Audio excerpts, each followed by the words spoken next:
nga nawa po si pag-irip si pagtarain na lugar.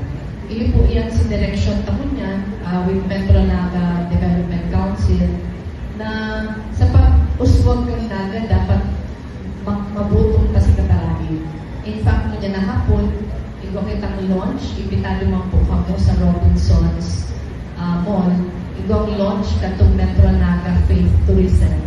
Dati mga kaya, ano lang, pero may pinunan sina Bong dati, itong Camino de Francia.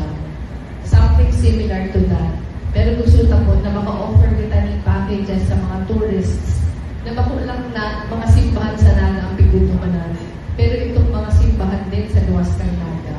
So naghahanap po kita ng kadakol na activities na makulang Naga ang mabenepisyo pero pati pagtarain as far as San Pascual Masbate nakabali sa Metro Naga.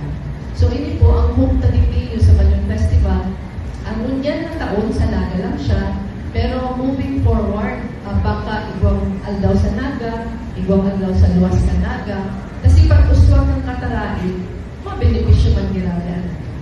Kaya mapasalamat po kita, lalo na sa mga sponsors that made this possible. Hindi ita po kaya nakita lang, pero dahil gupi ang gusto magtara